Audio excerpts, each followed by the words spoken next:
Вести на Канал 8, добар ден. На излезот од Кочани е поставен камен темелникот на нова бензинска станица.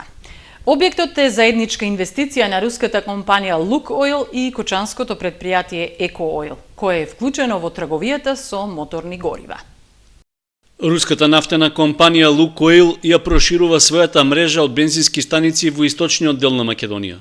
Во заедничка инвестиција со кочанската фирма Екоойл, на излезот од градот во местноста Косовка ќе гради современ продажен објект. Стартот на изградбата беше означен со пригодна свеченост за поставување камен темелник, на која покрај инвеститорите присуствуваа и представници од локалната самоуправа, од бизнис секторот и од Македонската православна црква. Заедничката инвестиција на двете компании е резултат на долгогодишната соработка во областа на трговијата со нафтени деривати. Лукойл Македонија практично со овој објект во Македонија инвестира као 24-та бензинска станица.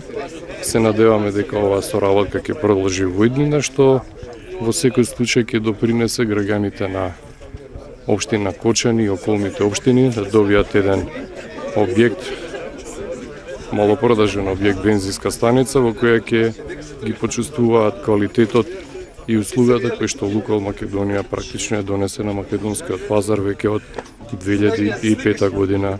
Михајловски рече дека конкуренцијата на пазарот за моторни горива во Кочани и околината не е многу голема, заради што Лукойл Македонија гледа можност за подобрување на услугите. И во кочанската партнер фирма Екоойл се задоволни од соработката со своите руски колеги, заради што и се одлучиле на заедничка инвестиција. На обострано задоволство на двете компании до сега соработуваме прекрасно и се надеваме дека овој капитален објект ќе придонесе за поквалитетно, подобро услужување на граѓаните на општина Кочани со квалитетните горива на Лукойл кои до сега се со потврден квалитет преку нашата постојана бензинска станица. Новата бензинска станица ќе се простира на површина од над 3000 метри квадратни, на кои се предвидени современи објекти за трговија со нафтени деривати, мини ресторан и продавница за автоголантерија и прехранбени производи. Подготвеноста на Лукойл за изградба на бензинска станица во Кочани се најавуваше уште пред 7 години, при што компанијата, освен за сегашната, првично беше заинтересирана и за локација во централното градско подрачје. Дабот кај село Бели се уште е во истата состојба што го снајде по пожарот предизвикан од ударот на гром. Санирање на дрвото досега не се направени, иако секојдневно го посетуваат голем број посетители. Дабот кај Бели и понатаму го преживува своето искушение за опстанок. Надежите на местното население и на црковниот одбор на манастирот Свети Илија дека споменикот на природата ќе биде спасен не се изгубени. Сепак, не го кријат разочарувањето што никој не се интересира во каква состојба е дрвото по случката од 4 јуни минатата година, кога гром удри во една од гранките и предизвика пожар. Треба да биде штети. Треба да биде штети и то максимум треба да биде заштитен. Видите, тоа е старо дрво како споменик на историјата на Македонија. И ништо нема, не е подкрепено више да е подновено нешто. Ништо така сти. Што се подновија дрвја, засадија, месото се поддржава, а стариот зап не е подкрепен ништо. Како си беше така? Тоа што е заштитено дојдено, што е изгасен. Од црковниот одбор се интересирале дали надлежните размислуваат да преземат некакви заштитни мерки. Од Заводот за заштита на природните реткости не добиле известување дали ќе се преземат мерки за санирање на последиците од пожарот.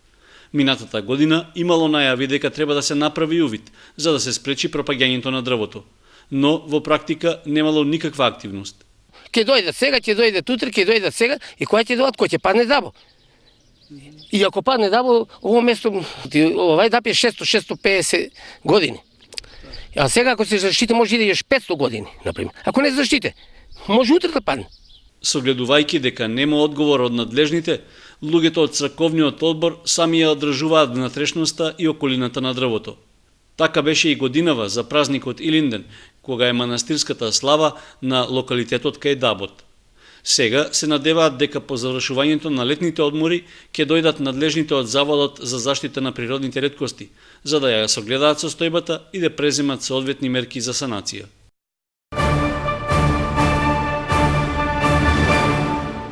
И пензионерите од другите градови во државата бараат бенефиции во јавниот превоз, какви што имаат нивните колеги кои живеат во Скопје. Од Сојузот на пензионерските здруженија велат дека се запознати со иницијативата и апелираат барањата да ги доставуваат до локалните самоуправи каде што живеат. Пензионерите кои не живеат во Скопје сметаат дека се дискриминирани во однос на бенефициите во јавниот превоз што ги имаат нивните скопски колеги. Иако со години членуваат во здруженијата на пензионери и редовно ја плаќаат членарината, се жалат дека немаат можност бесплатно да се превезуваат во своите населени места. Освен тоа, немаат ни бенефиции за да стигнат до главниот град, дури и кога имаат здравствени и други неодложни потреби. Kad ideš na doktor, na kontrolu, koja što idu, mora auto koji je prošetka i da vidiš Skopje. Ama nema tije beneficije u Kumanova. Skopje što ga ima, nema, samo u Skopje. Da se provezemo i mi možemo besplatno bar u jedan dan u nedelje. Znači od nadvor drugih gradovi da dobijat za železnice barem besplatno nešto, da dobijat. A nije od Skopje samo za Skopje da se služi. Така да биде изедначено. Иницијативата на пензионерите веќе стигнала до првите луѓе во Сојузот на здруженија на пензионери. Од таму велат дека се размислува како да им излезат во пресет на барањето, посебно за бесплатниот превоз до Скопје. Во тоа сакаме да разговараме и со железница, тоа да го имаме на железница, бидејќи едно време го имаме до бенефит и мислам дека ќе се врати. Во однос на бесплатниот јавен превоз за пензионерите во другите градови, Аргировски вели дека Сојузот на пензионерите не може да стори многу, затоа што за тоа треба да се погрижат општините. Тоа е надлежност на локалната самоуправа. Секој ова што во Скопје се случува е одлука на Советот на градот Скопје. Благодарајќи на наше настојување, тоа го правиме и во другите општини, веќе имаме бесплатен превоз во Битола, во Кавадарци, дури Берово има од село до град и така натаму. Советот на општината донесе одлука најоддалечените села да имаат за пазарен ден бесплатен превоз за пензионерите. Аргировски ги упатува пензионерите преку своите здруженија да бараат од општините да им овозможат слични бенефиции во јавниот превоз. Дали тоа ќе го добијат и над 5000 пензионери од Кочани, зависи од подготвеноста на локалната самоуправа да склучи договор со транспортните претпријатија. Започнаа уписите на нови студенти на Универзитетот Гоце Делчев. На место на правниот, завршените средношколци годинава ќе можат да се запишуваат на економскиот факултет во Кочани. Според објавениот конкурс, освен за економисти, слободни места кај нас ќе има и за текстилно инженерство. Вкупно 690 слободни места има за новата студиска година на економскиот факултет во Кочани како дел од Штипскиот универзитет Гоце Делчев. Тие се распоредени во 5 различни програми, а најмногу по 90 има на банкарство, финансии и осигурување и на менаџмент и претприемништво. Останатите средношколци ќе можат да се запишат на здравствен менаџмент, сметководство, финансии и ревизија и финансиски менаџмент. За секоја од овие програми има по 60 слободни места. Близу половината од вкупниот број редовни студии се во државната квота, а уште 150 во истата квота, но со кофинансирање од по 400 евра годишно. Исто толкова сума ќе плаќаат и оние што ќе се запишат вонредно, каде се планирани 180 слободни места. Како дополнување на можноста да се студира на економскиот факултет, од Штипскиот универзитет нудат дел од завршените средношколци да се запишат и на Техничко-технолошкиот факултет на студиите по текстилно инженерство. Овде се планирани 40 слободни места. Пријавите со потребната документација, заклучено со четврток, идните студенти треба да ги достават во Штип за економскиот, а во Пробиштип за Техничко-технолошкиот факултет. Наставата и полагањето на испитите ќе се одвива во Кочани, во просториите на правниот факултет. И покрај исклучително слабиот интерес што се покажа минатата година, Технолошко-металуршкиот факултет во состав на Универзитетот Свети Кирил и Методи од Скопје и оваа година во огласот за запишување нови студенти планира бруцоши за дисперзираните студии во Кочани. 80 слободни места за старт во високошколското образование им стојат на располагање на средношколците од Кочанско и поширокиот регион. Сите тие ќе имаат можност да стекнат факултетска диплома на насоката за конфекциско инженерство. 40 од слободните места се во редовната квота со плаќање на доместок од 100 евра. По 20 места има за нови редовни студенти со кофинансирање и за вонредни. Првите треба да платат 100, а вонредните 400 евра. Запишувањето на овие студии е в четврток и петок.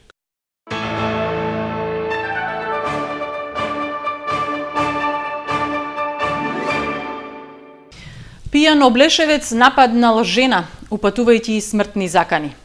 Од полицијата велат дека го истражуваат случајот, пошто ќе бидат превземени соодветни мерки.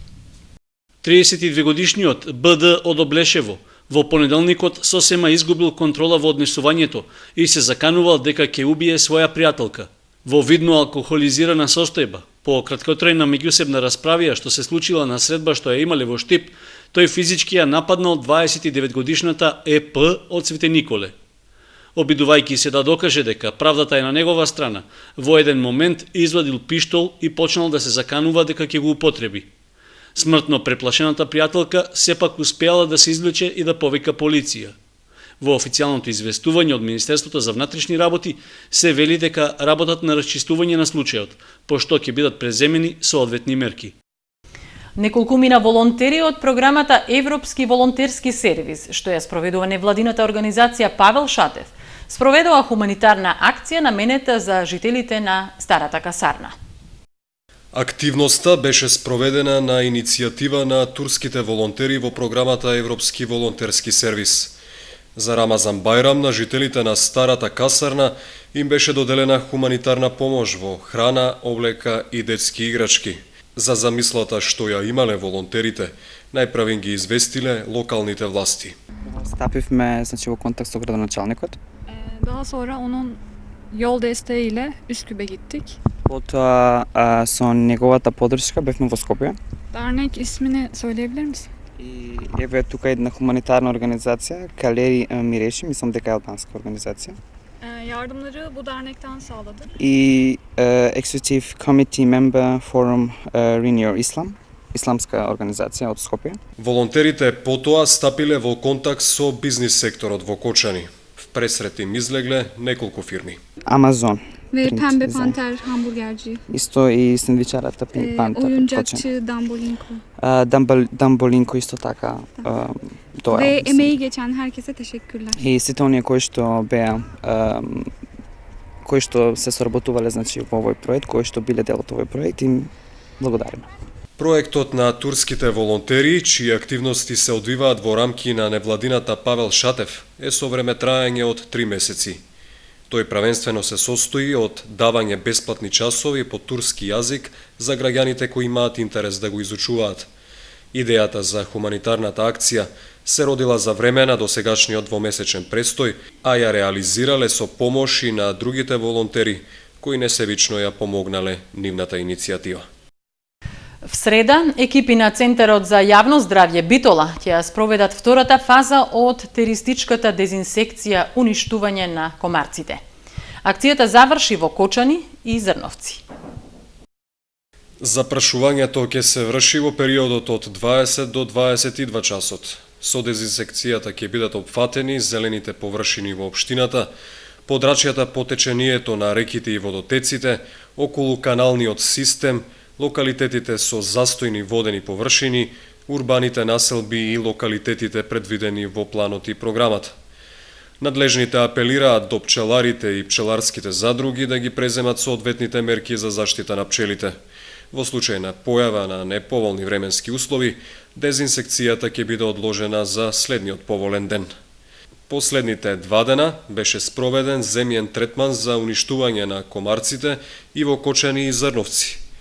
Во Зрновци беа опфатени зелените површини во општината, подрачјата по течението на реките и водотеците, застојните води и каналните системи, како и урбаните населби и локалитетите. Во Кочани беше опфатена површина од 300 хектари во централното градско подрачје, периферијата, како и во селата Тракање, Горни и Долни Подлог, Градовци, Прибачево и Оризари. Следната и последна акција за уништување на комарците ќе се спроведе на почетокот на септември. Ева на Македонија ги известува граѓаните дека ќе има прекин во снабдувањето со електрична енергија во Кочанско. Без струја в среда 14 август ќе останат корисниците од Зрновци и на влезот од село Видовиште. Прекинот ќе биде во периодот од 9 до 14 часот и 30 минути. А како што информираат од Евана, тоа е заради реализација на инвестиционите зафати за подобрување на квалитетот во снабдувањето со електрична енергија на корисниците во тие реони.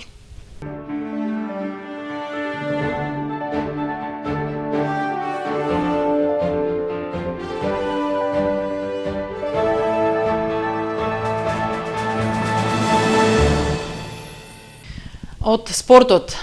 Ретки се спортовите кои во Кочани имаат успешна традиција. Еден од нив е борењето, кое подолго време губи чекор со елитата. Наместо долгорочна стратегија, развојот на овој спорт се сведува безмалку на лични иницијативи. Еден од најголемите ентузијасти е поранешниот борач Зоран Митев, кој потекнува од Оризари, рассадникот на боречки таленти. Владко Соколов, Драган Георгиев, Горан Георгиев, така да од секојаш имало добри борачи. Има уште нови поколенија што идат? Па има, тука е борач од Анев Глигор, што е Мартин Пешов, Мартин Павлев, така да ќе настапува традицијата по стапките на врвните борачи, посебно го истакнува Владко Соколов. Митев верува и во развојот на женското борење. Ке гледаме да правиме напори се повеќе секоја година да се потрудиме што повеќе девојчиња да тренираат, да се овозможат средства. Од најуспешен спортски афирматор на Кочани, борењето последните години е ставено на маргините, откако боречкиот клуб Спартак постојано се бори со финансиски проблеми.